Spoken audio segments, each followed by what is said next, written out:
What's happening, folks? Welcome to the Paddle and Fin Podcast Network. Doc Talks up next. Let's rile things up.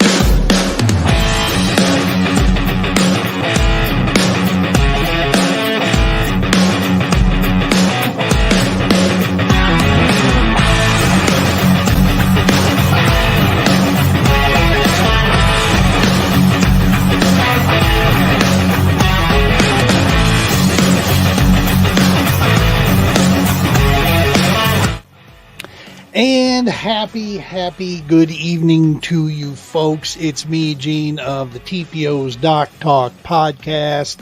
Tonight's episode, of course, the podcast being brought to you by Battleborn Tackle, your online tackle retailer. Go check them out, Battleborn Tackle, at Battleborn Tackle, hashtag Battleborn Tackle out there. Let's get that thing fired up. This is a veteran-owned small business. If you enjoy supporting those, check out the prices, man.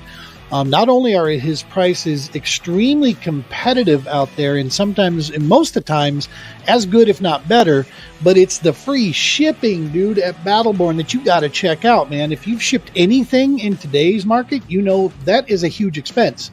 So if you can get your tackle with no shipping on there, check it out, man. Go check them out at battleborntackle.com. You can thank me later. Tonight's episode, Angler Interview Series. Super cool deal here. We're going to roll straight into this. Do keep in mind, this is a pre-recorded episode. This is not live. It's a pre-recorded episode for you of one of the angler interviews we did a while back through this. And so any discrepancies there, like with the weather references and things of that nature, it's because we did this a little bit while back. But Casey Day is who it is from the Iowa leagues that are up there. It's a super fun, really informative, cool interview. Sit back. We hope you enjoy. And be sure to smash that subscribe button. That is a huge help for us. Subscribe, like, follow at True Patriot Outfitters, at Paddle and Fin Podcast Network. Enjoy the show, folks.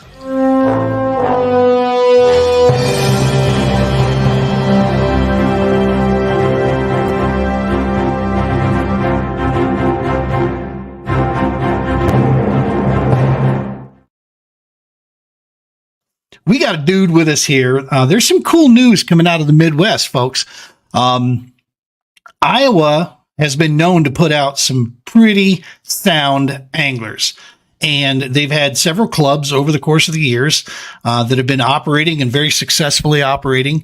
Well, in a very cool maneuver, we saw two clubs join together and actually realize that they could get stronger and have better offerings for their anglers by working together. I know now there's a concept, right, that a few people in this country could grab a hold of. You don't always have to be adversarial with each other. You can actually work together. Weird, I know. So one of the guys that was orchestrated behind that, I know there were several people involved, but one of the guys that really helped bring all that together was Mr. Casey Day. Let's go ahead and bring him onto the show here. What's happening, Casey? How you doing, man? Good, Gene. How are you? You know, trying to stay enough warm from this Arctic blast that just came across the entire country. I assume you guys are getting it too. Oh yeah, it's miserable outside right now. Yeah, it's cold enough. I don't even want to go ice fishing, and I haven't caught a fish in 3 months. Wow. Well, I never want to go ice fishing. I told myself this year I was going to give it a shot. But, we'll have to see. It's going to have to be the right people. I've got a couple ice rods here. You know, I work with Clam Outdoors. I work with Eagle Claw. I've got the gear, I can get after it, but, I don't know. But yeah, dude, this weather here was beyond the ice fishing. This was like negative, feels like negative 30, negative 40 stuff. That's just not made for human conditions. No, not the least bit. How much snow did you guys get up there in Iowa? I think we got about 2 feet where I'm at. Holy, 2 feet. Okay, you win. It's what it looks like anyway outside. 2 feet, 9, it doesn't matter. No. At that point, it's hard to shovel. Yeah. A lot of shoveling last week. Now, where exactly are you, or what town are you located in? I live in Cedar Rapids, Iowa. Oh, okay. Yep. Good stuff. Well, ma'am, we had you on here because there was some cool stuff that you guys are doing up there. Mm-hmm. Two successful clubs. Both clubs looked like they were pretty healthy and doing good on numbers. Things were looking good. And you guys just realized, you know what? We can do this cleaner. We can do this better. Talk me through that. What prompted the bringing, because the two clubs we're talking about are IYAK and then the Iowa Kayak Anglers, IKA. You guys came together to form what is now the Iowa Kayak Fishing Club. And so talk me through what motivated that and how'd that come to be? So originally there was only IKA, and then 4 years ago, a couple of anglers decided they wanted to form their own club, which is where IYAK spawned from. And while it provided more opportunities for anglers on the water, it kind of put a division down the state. And while, providing opportunity to fish is never a bad thing, but the separation was. And my goal of getting people back together was to have, better turnouts at tournaments. Like, everybody loves to fish, everybody loves to go win money, but it was honestly two completely separate groups of anglers that more or less had nothing to do with the issues that caused the division in the first place. So having two clubs was counterproductive to growing angling in the state. Right. And what I wanted to do was be able to bring all the anglers back together, because you have, like, IKA had a lot of newer anglers, and IYAK had a lot of more seasoned anglers, the ones that kind of travel and do things with the All-American and fish bigger trails. And you can't learn that way. Like, if you're a new angler and you're in there with 15 other new anglers, it's kind of the blind leading the blind versus having people that can actually help and guide you and explain how to tie a different knot, like not even a bait selection or like breaking down the water, but just the basics. Sure. And and that's a big deal in the kayak side of things too, man. And especially in tournament angling, what I've noticed on the kayak community is that people are openly willing to share information with folks if they're interested. Mm-hmm. There isn't. You get a few guys that play their cards close to the chest, right? But for the most part, people are like, nah, man, this is the bait I'm using, and I'm over there throwing it. That's what I'm doing. And they're jumping on my bait for whatever reason. And it's just I don't know. I don't want to say that they don't take it as serious, because they absolutely do. The competition level is every bit as high as it was on the boat side, but there's just a more relaxed competition, and people, I think, in the kayak community want to see our sport and our anglers grow with it. So that's a cool thing, man, that you guys were focused on that right there in Iowa. Yep. Thank you. Oh, do I still have you? Yeah. Oh, there you are. Okay. Thought we had a little delay there. Well, cool stuff. Good stuff. So you guys basically, you guys see the opportunity that you want to jump on, that you can join these things together. And what did the logistics look like between the two clubs trying to put that together? Honestly, it wasn't that hard. So the two people that ran IKA, Scott Schrader and Clay Cross. Scott was actually the first person to ever take me ice fishing. So I've known him, and him and I have been on good terms since I got into kayak angling. And Clay Cross and I fished partner boat tournaments together. So that helps. Yeah. So I mean, it was really just sitting down one night, having a couple of beers, and going, are we done working against each other, and are we ready to work together? And that's kind of how it went. I mean, there wasn't any long drawn out process, and it was just like, hey, this is what we're doing this week. Cool. Now it's one club, and we've just gone that way. On the banks of the Mississippi and La Crosse, it's exactly how the All-American Kayak Series was formed, man. There were some guys that were thinking, we could do this across, there was a, I think it was called the Midwest Kayak Fishing League that was started and was supposed to be, it was going to be what the All-American is today. And then for whatever reason, logistics, time, life got in the way, and it was unable to get there. But the guys that used to fish that decided, you know what? And one of the guys right there, in Iowa himself, Mr. Tyler Cole, was right at the heart of that, of helping make the All-American, put it on the map and get us rolling. Oh yeah. So that's cool, man. When you see that, when it's some people that just decide, you know what, we're going to do a thing. And that's just what it was. That's so cool. That is so cool. So you guys, that they ran what, the IKA, is that what they were dealing with? Yes, sir. They ran IKA.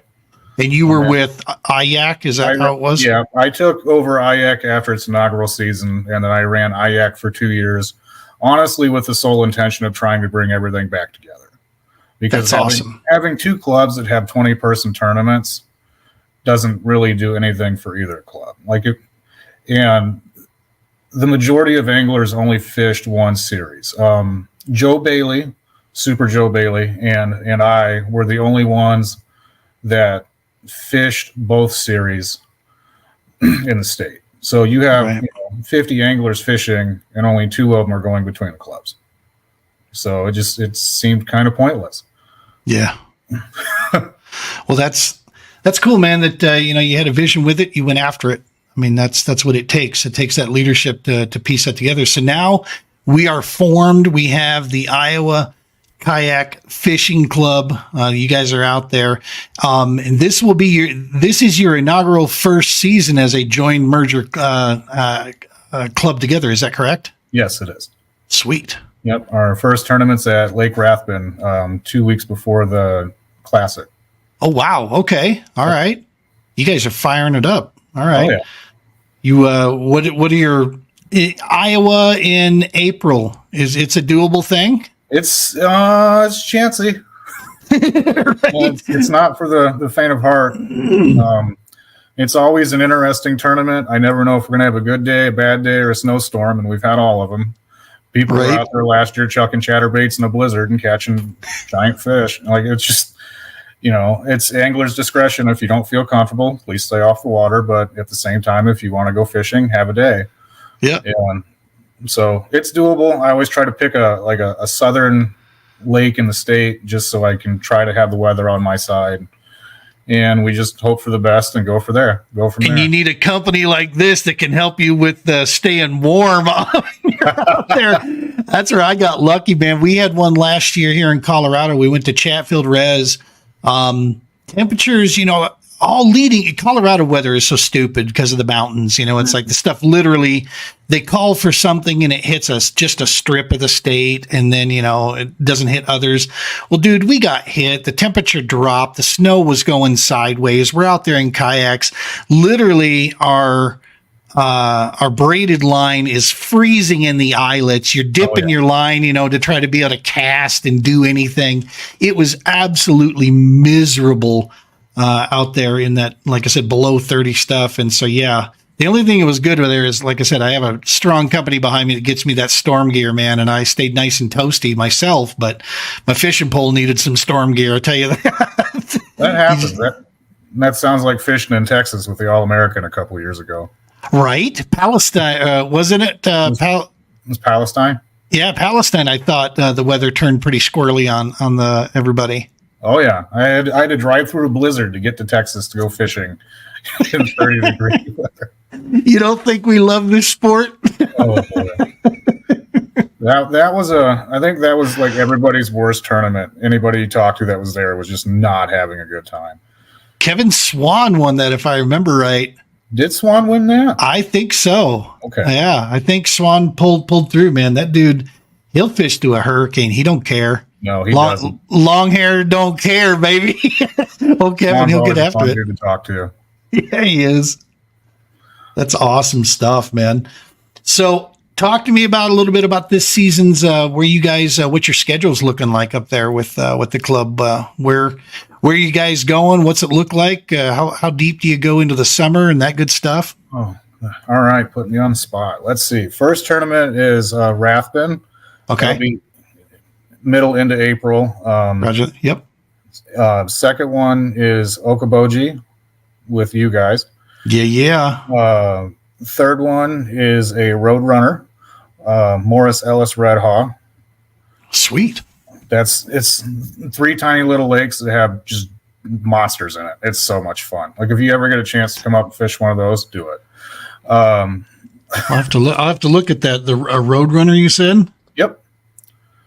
I'll look at your schedule and see where that's at, because I was only that's about a 10-11 hour run for me, which is not bad. I'm used to that.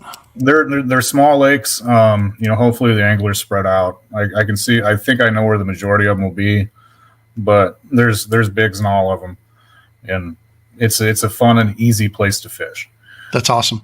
See, we're gonna go to the Mississippi the week after you guys are there. We're doing 9, 10, and 11. So just to get some different pools in. Prairie du Chien, yeah, that's fun down there. I actually like 10 personally. There's some cool areas that I've found fishing that a lot of guys don't find, and it's a lot of fun. It's a good section of water. There's actually a boat series that focuses solely on 10. Nice. Called the No Nonsense series. Yeah. They usually draw about like 80 to 100 boats a tournament on that. Wow. Yeah. Good stuff. Yeah. And then we have a 2-day championship on 2 separate lakes, 12 Mile and Green Valley. So they're right next to each other. So you'll fish one day, and then we'll fish the next lake the next day. So you have to figure it out all over again. Right. Those are tricky. When you do those 2 days, 2 different lakes things, those can get tricky. We've done a couple of those with back in my boat days in the ABA. We did those up by the Twin Cities. There's lakes are so close together up there, and yeah, man, that changes your whole practice game plan when you do that. Mm-hmm. I think the best thing to do is just not to practice and show up and fish those things. Right. I mean, if you're on, say you're fishing like the opposite lake, pre-fishing it Friday, and then it has a day and a half to sit, and you show up, and it's like it's going to change.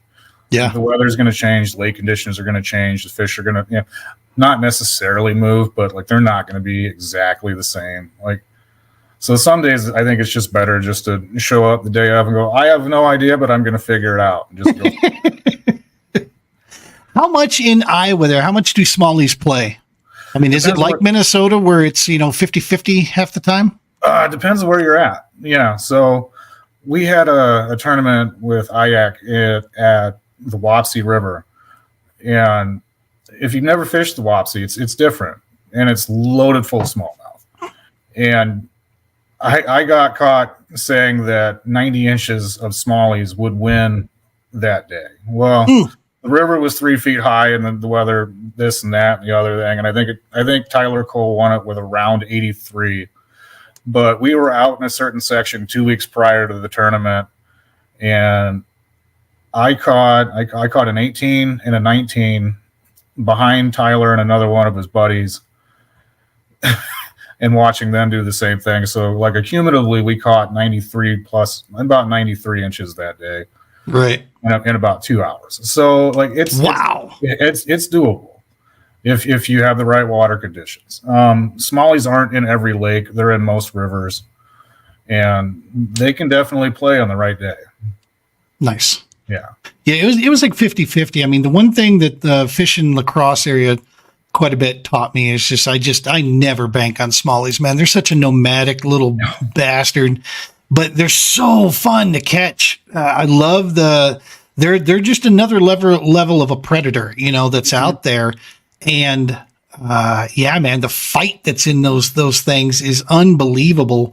And I've had one of the most amazing off a rock spine in the Mississippi, pool 9, catching smallies with a brown chatterbait.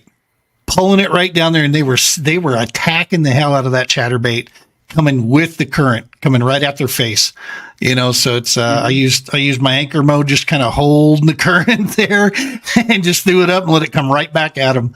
And yeah, that's but you can never, like you said, you find them there one day, you go there next day, and they're gone. They're gone. They packed up, no trace, no nothing left behind. They're out of there. Yeah. Like you said, you can't count on them on game day. And while I will go fun fishing, like I don't even actually try to find smallmouth when I'm pre-fishing because it doesn't do you any good. Right. You might have a fun like pre-fishing, but you'll have a horrible tournament when it comes time. Let them just be gravy on tournament day, right? If you land on them on tournament day, it's like, hey, here we go, surprise. That happens. That does happen. Good stuff. Yeah. Well, cool, man. So you guys, how long does your season roll? You guys start in April, and when is your championship? We fish April to October. So sweet. We have 6 regular season events, and then a championship. Nice. I allowed 2 drops, not one like most people. So I give you a chance to have a couple bad tournaments, have life, have something happen. Maybe you don't want to drive across to the other side of the state. Like I get it. Yep. You know? And then so we do best 4 out of 6, and then the championship points, and that's how we do our angler of the year. That is awesome. So you take your best 4, and then you add the championship event to that. Yes, that's awesome. Yeah. Yep. That's identical to the what we do with the All-American, man. That's, when you're running a statewide club, like a regional size club, it's important that you become very flexible. I mean, you want to maintain high competition, right? Mm-hmm. But at the same note, you want to make it easier for people to join your club and fish, right? I mean, it's kind of important to keep that. Well, national level, a lot of times they're not so concerned about that. They set the standard and the competition level that here it is, come get it if you want it. Well, that was one of the things that we changed on the All-American side was we're national in the fact that we're going from the upper reaches nearly Canada, of Wisconsin all the way to Texas, dude. So, I mean, while we may stay right in the center of the U.S., we're just as national as anybody else, any other series out there. But we wanted to find ways to make it easier to come fish with us because we know we're not a pro circuit. There really isn't a pro circuit technically out there, but we're not trying to compete with Bass and Hobie. We're comfortable right where we're at being a Midwest national series. We know the level of hooks that show up to these events, man, are just some of the best in the country, and it's phenomenal, and they're great people to hang out with. But yeah, dude, it's you try to find ways to make it easier to come compete, be flexible with them. But yeah, that's how what we're doing is we're taking the best. We have the same number of events going on, so that's super cool because we have 6 regular season and our 7th is a championship. Yep, and then we also run an online point series. Oh, sweet. For people that can't get to live events or still want to qualify or fish for money and fun. In some capacity. So that runs April through September. And nice. Then the points winner of that gets a free entry into the championship. So it's a gateway into getting into tournaments. So like if you're not comfortable doing, in-person events, you can fish online and then you can win your way in and then you can qualify for the All-American and go from fishing online to fishing, the championship, the actual classic. Heck yeah. Which is, hands down, one of the biggest events in the entire U.S., dude. Last year, we were 196 last year. We're anticipating this year a low conservative guesstimate right now is 225. I would not be surprised if we didn't crack that 250 mark this year. And yeah, dude, just a ton of money. Of course, the club, stuff that we hand out with it. So that's, dude, you guys are doing it right out there and you're setting us up with the angler in mind. If you don't mind me asking, do you get a chance to compete in these events as a director, or do you choose not to? So for the 2 years that I had IAC, I would sit out. I'd drive to the event, talk to everybody, hang out in the morning while they're getting gear ready, and then I'd go sit at a picnic table and judge fish at the event for the entire day, and then hand out awards and go home. There were times after I could be statistically eliminated from points that I might go fish an event, or if it was a double event with another club, then I would go fish, to show reciprocity. But otherwise, honestly, I hate fishing my own events. It's stressful. I can't focus just being an angler when you get 5-10 phone calls about issues or. Yep. You have somebody else judging. I always have another judge. It's not me looking at the fish. And then but they still have questions, and you still have to help and figure it out. So this year is going to be the first season that I'm going to fish the entire season with our anglers. We have 2 directors. Clay Cross is with me. Nice. His dad or my wife will judge all the events, so we won't have access to it during our time in the water. And hopefully it's okay. Like, you know, I understand some of the issues people may or may not have had in the past, and I'm sympathetic to that, because I wouldn't want anybody stealing my spots either. I get it, but I want to go fishing. Sure.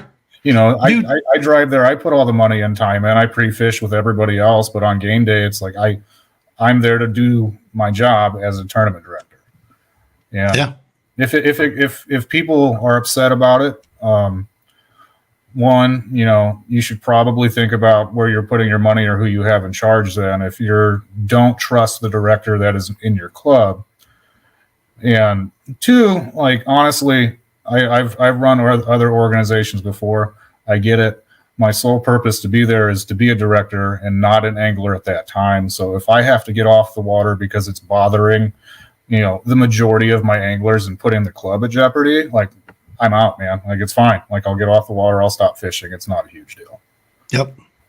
No, dude, I 100% share this. My personal opinion on this, you know, is very flat and forward. Number one, if you are uncomfortable with, on a local level, you know what I mean, a local state level club, if you're uncomfortable with the director fishing because you don't trust their integrity, then my response to that is get the hell out of that club.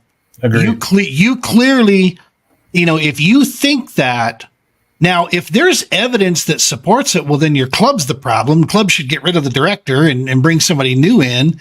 You know, I don't. I know me personally, brother, I would never throw my money at some place or some club if I thought that there was something squirrely going on there.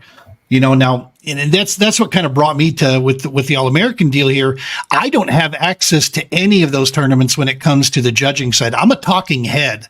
Okay, like I'm gonna be there to help the anglers, you know, run the captain's meetings, do those things, and be at the awards banquet, which is why it kind of left open for me the chance to fish them.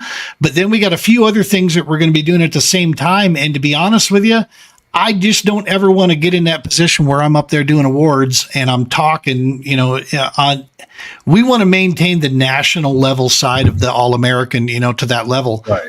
But having said that, like our local club here, one of our local clubs here in Colorado, the Colorado Kayak Bassmasters, it wouldn't be the same if Jim Strawbridge wasn't on the water with us out there. You know what I mean? It's like, no, we trust him 100%. Same with the CKFC. If Jeremy Pierce wasn't out there, it's like, well, shit, it's just not a bass tournament then if you don't have these guys on the water, you know? And so it's a different deal, but, it's a funny thing that we get, you know, as tournament direction, you get put in, right? You gotta balance that shit out. A lot of hats. No, right? I abstained until the anglers that were in my club were upset that I was not fishing with them. Right. Like, okay, here we are. Then I can get back on the water. Like if they're more mad that I'm not out there, just so they can't hold the tournament wins over my head at the end of the day. It's fine. Dude, it's a win if you beat JB. All right? That's all there is. Just place better than JB and life is good. Oh, are you talking about Joe Bailey or Jeremy Brandes? Jeremy Brandes. All right. Just to be clear. Yeah, man. I met Jeremy and Tim. I hadn't been doing the national scene very long at all. I hadn't been in but maybe 2-3 kayak events. I had just come over from the boat world and I was in Wilson, Kansas. Yep. We were there at Lake Wilson. My first night, I rolled into town. I set up. The weather was like the Amazon, dude. I was sweating like Mike Tyson in a spelling bee. You know, I get my camp and everything all set up. Stupid microburst Kansas storm comes through that night, completely annihilates my tent, just destroys the whole thing. So I'm like, screw this, dude. I got like 30 minutes of sleep that night and I got to go practice for a full day. You know, now it's Thursday. So I cleaned up Camp Best Good. I ran into Russell, ran like 20, 25, 26 minutes down the highway back towards Colorado, plop at this little hotel, go through my gear, try to fix all my poles and everything that got just thrown all over the place. Yeah. Get everything all set up there. And in rolls a couple trucks, couple old towns come rolling in. It's Jeremy and Tim. They were staying in the room right next to me. And dude, they welcomed me with, you know, just, hey man, how you doing? You know, and asking me to go out to dinner with them, you know, in the evenings. And oh yeah, dude, it was, those two were just from day one, just good people. I love me some JB. I love Tim. Those guys are just awesome people. So Tim was actually the first person I met in kayak angling as well. Nice. I rolled up, like I've almost always had a van and had all my gear inside a van instead of like Nice. a trailer route. So I roll up to this lake and Tim and Carrie are at the ramp just getting ready to launch. And I just step out of my van. I'm like, hi, I'm new. I don't know what to do. Can I go fish with you guys? And that's literally how it happened. And Tim's like, yeah, let's go. So Let's do it. Kayak out, park my van, and we've been friends ever since. That sounds like Tim, man. Yeah. Yeah, he's I got a chance to, after meeting those guys there, I got a chance to stay with quite the crew up at Lewis and Clark. Yeah. We were up there. I was in an Airbnb up there, and there was Tyler was there, Jordan, Jeremiah was there, Tim, JB, Mike DeBruin was there. I mean, what a crew, man. These guys, it was the entire Iowa crew was in this place, and they let this noob, you know, Colorado kid, you know, newbie hang out with them up there. It was so cool to meet everybody. And it was quite the experience for sure. They're a good group. It's always an interesting time when we get together. Yeah. You guys definitely do have a crew. And that crew likes to take my money. So. Oh yeah. We got to pay for the trip somehow.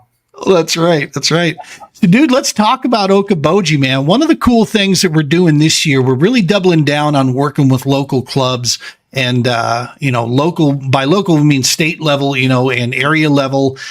We want to share in the success there. And we know that the way to do that is to work with the local clubs by offering up, you know, the killer venues that we're setting up this year. Like at Okoboji, we're going to be at the Arrowwood Resort. Super, super cool place that we're going to be able to have the award ceremony. So the Iowa Kayak Fishing Club, you guys get to use that for your awards as well. That's you know, our way of saying thank you, you know, and it's that scratch and backs thing. You guys go out and promote the All-American for us, that, you know, that your clubs, you know, just basically promoting your members to, you know, jump in with us out in this thing. We do the same thing for you guys. That's how we get this thing really blowing up. And I mean, Okoboji, bro, that has the potential to be like one of the best all year long. I mean, big numbers can come out of that section of water. Oh, it's hands down one of my favorite places to fish in Iowa. Like I think last year I put up just under 180 for 2 days and I didn't finish in the money. Like, it's insane. Right. You got that damn Jordan Westerman running around up in there in those neck of the woods. We got to take him down. It's kind of hard to beat a guy on his home lake. Right. Mm-hmm. Especially when he happens to be like the smallmouth whisperer that he is. He is, yeah. Guy's got a knack for sure. But there is, you know, not for nothing. This is anybody who fishes that event knows about the canals, right? I mean, it is what it is. Right. I fished it one time, and within the first 10 minutes, I realized, there's the canals. And now I understand why, you know, it is what it is.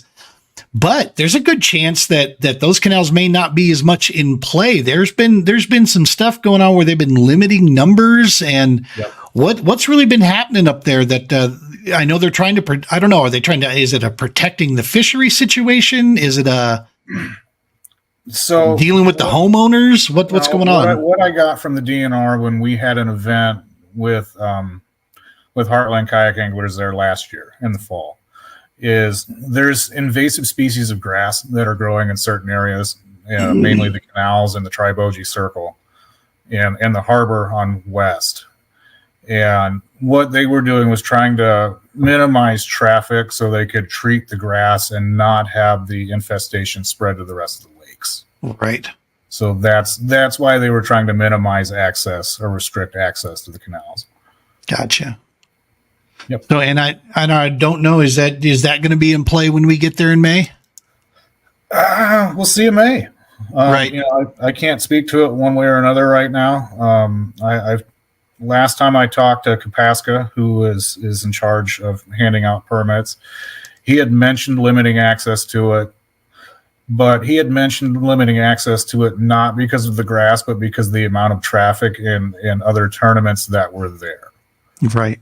So to say they are off limits, like, I don't believe they are, but when you have 70 boats and 50 kayaks in there, it gets congested quickly. Yeah.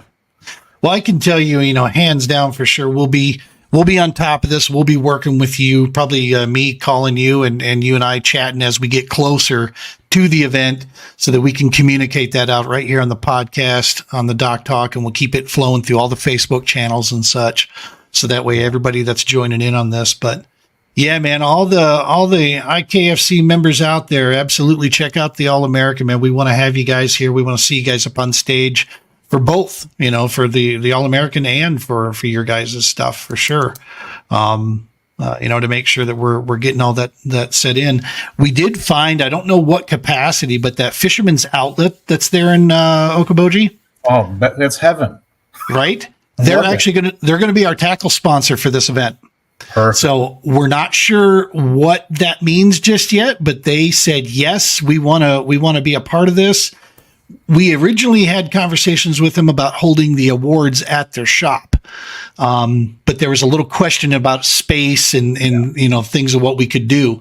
So fast forward, I had opened up channels through the visitor center and the convention, the chamber, and we got connected with Arrowwood. Arrowwood said, we'd love to host you guys and have you here. So we're going to be set up there with them. There'll be food and drink available.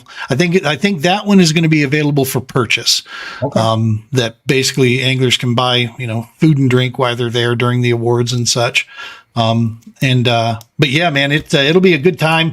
It's going to be, that area is beautiful. I stayed there last year. That's going to be the one hardest part through this whole thing, Casey, is that I can't fish these events, brother.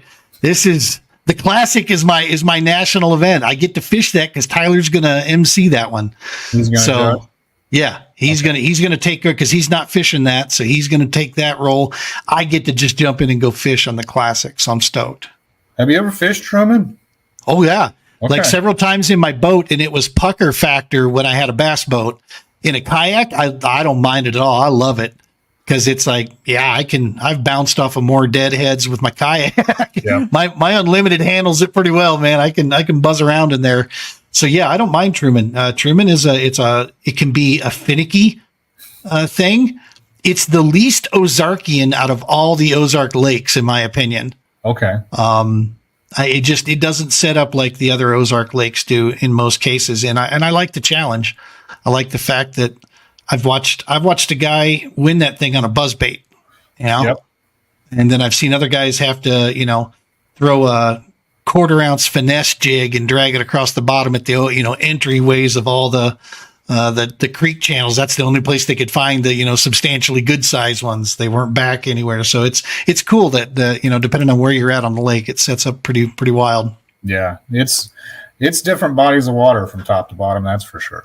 Isn't that the truth? Yeah. Which arm you get on, it's a different critter for sure. And there are some banjo loving boat ramps that you can come across that are public land, but just be careful creeping up on those things when it's still dark out, because you might find a vehicle there. Yeah, no, I just stick to well-lit areas when I'm down there. Yeah, man, it's there's some cool, really off the beaten path areas that you can track down. Google Earth is your friend. Make sure you got that rolling. Well, cool, man. So you guys, when is your championship again? Oh, It's in October, I believe. Okay. It's second weekend in October. I don't have. Yeah, no worries. Pulled up in front of me. Hey man, if people want to know, they can go out to Iowa Kayak Fishing Club. Go check you out on Facebook there. Go hit you guys up. Yep. Make sure, folks, if you're watching here, make sure to go give them a follow. If you're in that neck of the woods, a couple states around, go fish with these dudes, man. Talk about some awesome people, and just flat out hammers, man. You want to test your skills? That'd be a good group to go fish against up there, and they'll welcome you in for sure and take you lunch money with a grin. That's always a good thing for sure. Brother, we can't thank you enough, man, for stopping by, taking time out of your busy schedule here. I'm excited for 24. I'm going to check out your schedule there because I'd love to come up there and join in and see if I can catch in between a couple events when I'm on the road driving all over Tarnation. Maybe I can jump in one of yours up there. Have you ever fished Brushy Creek? The only thing I've ever fished in the state of Iowa has been Okoboji. Even when I lived like an hour from the border, I never got down there to fish. And say, if you can make another tournament, come to Brushy. Brushy? That's a good one? It's size-wise, you'll get probably the same bags you'll get out of Okoboji. Oh, wow. Yeah. No kidding. That's pretty substantial. It's an awesome lake. It's finicky. It can be really tough, but on its good days, it produces some giant bags. That is too cool. That is way cool. Yeah, we'll have to, like I said, I'll jump out to Facebook, check out the schedule there, see where everything is looking, and who knows?